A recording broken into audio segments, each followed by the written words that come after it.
Deixa eu fazer uma pergunta. Por que é tão difícil controlar inseto voador? Deixa eu te explicar. O controle é sempre pensado numa das fases do ciclo de vida do bicho, que é o adulto. A gente tem o ovo, larva, a pupa e o adulto. Então, se for feito somente nessa fase do adulto, nem sempre vai dar um bom resultado.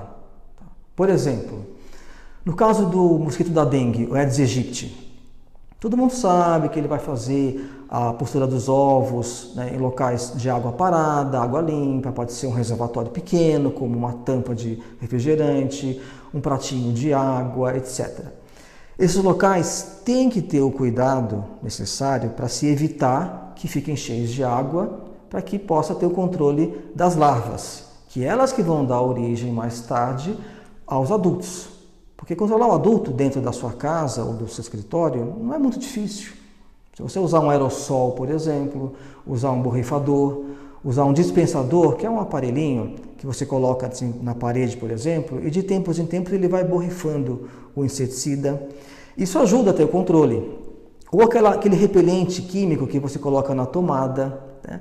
É um dispositivo que vai ajudar a repelir o inseto, não vai matar. Tá? Você vai ter algum sucesso. Mas se os criadouros não forem bem localizados e limpos e tratados, você não vai ter muito sucesso. Outro exemplo, no caso do pernilongo. O pernilongo ele vai ter atividade, né, dentro da casa, ele pode se esconder, por exemplo, atrás de móveis, atrás de cortina, assim como o Aedes aegypti. Tá? E à noite ele vai buscar, a fêmea vai buscar o sangue das pessoas. Tá? Então, assim, também é fácil matar esses adultos, como eu expliquei anteriormente. Só que os locais onde tem a postura, por exemplo, um ralo de esgoto, uma grelha que esteja ali com uma água entupida, que tenha alguma matéria orgânica, tá? Que sirva de criadouro, se esses pontos não forem bem limpos, não vai ter muito resultado. Outro exemplo, no caso das moscas. Moscas, se fizer, por exemplo, uma colocação de uma armadilha luminosa, por exemplo, que pode atrair e ela ficar aderida numa placa de cola, pode dar um bom resultado. Ou através do aerossol, dispensador, como eu havia citado anteriormente, também dá um resultado, dá algum controle. Mas, se não forem localizados locais de criação, por exemplo, no jardim, onde foi feita uma adubação recente, então o adubo tem muita matéria orgânica fermentada que serve de local para postura de ovos, ou local onde tenha muito lixo acumulado, que pode servir de criadouro. Se esses pontos não forem cuidados, talvez você não tenha sucesso. Outro exemplo, aquela mosquinha dos ralos que fica no nosso banheiro, que fica ali em volta do ralo, né, que fica sempre no banheiro, também é fácil você controlar, você matar com um aerossol, com um borrifador, uma pulverização. Só que essas mosquinhas, elas usam aquele ralo que acumula matéria orgânica, que acumula a descamação da pele, que acumula fios de cabelo, por exemplo, que deixam fungos, o mofo reproduzir ou bactérias se reproduzir. Então, toda essa massa de matéria orgânica serve de alimento para as larvas dessa mosquinha.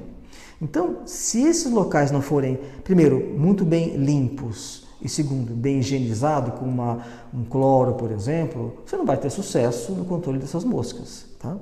Outro exemplo, sabe aquela mosquinha que fica, por exemplo, na nossa cozinha, que fica em volta da banana, de frutas mais maduras, mais apodrecidas ou quase apodrecidas? Então, essa mosquinha, ela usa essa matéria orgânica para colocar os ovos e ali as larvas se desenvolvem, tá?